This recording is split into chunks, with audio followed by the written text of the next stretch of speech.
नाक की हड्डी का टेढ़ा होना या नाक टेढ़ा होना, जिसको हम बोलते हैं डिवाइडेड नेजल सेप्टम या शॉर्ट में बोलते हैं डीएनएस।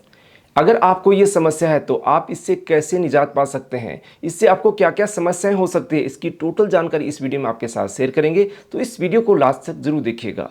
मैं हूं डॉक्टर रामदेव लमोरिया, एक होम्योपैथी कंसल्टेंट, और आपका बहुत बहुत स्वागत करता हूं आपके अपने चैनल पारस होम्योपैथी में।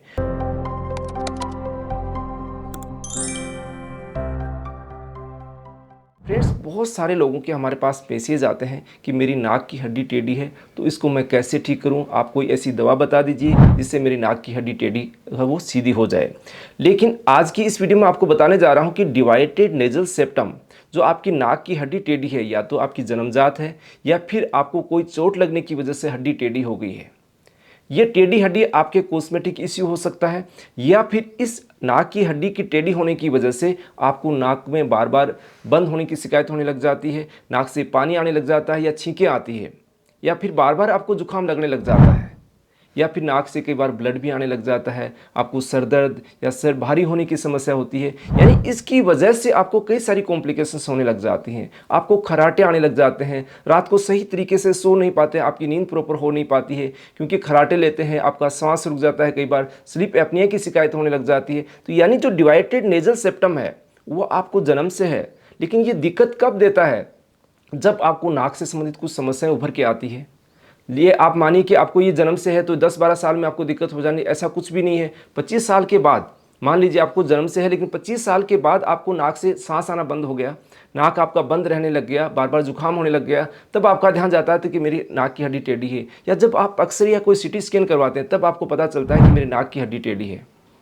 तो उसका हम कैसे इलाज कर सकते हैं? यानी कि मैं जो बताने जा रहा हूं कि अगर आपका डिवाइडेड नेजल सेप्टम या नाक की हड्डी टेढ़ी है, उसको कोई भी दवा सही तरीके से सीधी नहीं कर सकती है। लेकिन इसकी वजह से अगर आपको कॉम्प्लिकेशंस हैं, आपको दिक्कतें हो रही है, उनको मेडिसिन के माध्यम से आसानी से ठीक किया जा सकता है।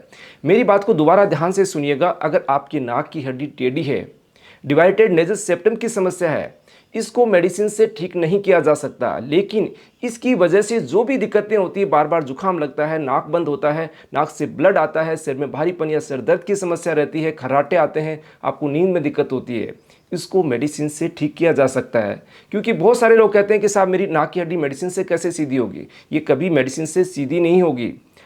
तो आप इसके लिए क्या करवाएं, जो भी अगर आपको कॉस्मेटिक इश्यू लगता है कि मेरी नाक की हड्डी टेढ़ी है, मुझे तो मेडिकल के लिए जाना है, किसी एग्जाम में सिलेक्शन हुआ है, या फिर मुझे कॉस्मेटिक मेरी नाक में मुझे सीधी चाहिए, तो आप इसको ऑपरेशन से सीधा करवाइएगा, किसी मेडिसिन के चक्कर में नहीं पड़े। क्योंकि कोई भी मेडिसिन इसकी नाक की हड्डी की जो टेढ़ी है वो टेढ़ी को सीधी नहीं कर सकती है। तो आप सर्जरी के द्वारा, जैसे ईएनटी स्पेशलिस्ट हैं या सर्जन से आप मिलिएगा, या कॉस्मेटिक जो सर्जन्स होते हैं वो इसको प्रॉपर तरीके से सीधा करके सर्जरी के माध्यम से सही करते हैं, तो आप उनसे करवा सकते हैं। तो ये आपका कन्फ्यूजन मेरे को लगता है शायद दूर हो गया है। और इससे डीएनएस से रिलेटेड जो भी प्रॉब्लम्स हैं, चाहे आपका नाक में मांस बढ़ गया है या साइनोसाइटिस की प्रॉब्लम है, आपको खर्राटे आते हैं, तेज़ तेज़ आवाज़ें आती है, या कई बार ऐसा होता है कि जो नेजल सेप्टम होता है उसके पास हल्की हल्की छोटी छोटी हड्डी बढ़ने लग जाती है, इसको नेजल जो है स्पर बोलते हैं अपन, कि हड्डी थोड़ी सी तीखी हो गई है या बढ़ने लग गई है, यानी नाक की हड्डी थोड़ी थोड़ी साइज के अंदर बढ़ने लगी है, तो उसको मेडिसिन से ज़रूर ठीक किया जा सकता है। तो उसके अंदर होम्योपैथिक मेडिसिन काफ़ी अच्छी इफेक्टिव होती है।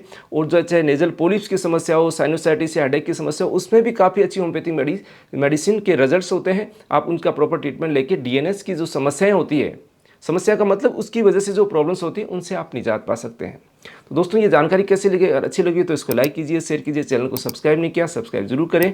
मिलते हैं नई जानकारी और वीडियोज़ के साथ। धन्यवाद फ्रेंड्स।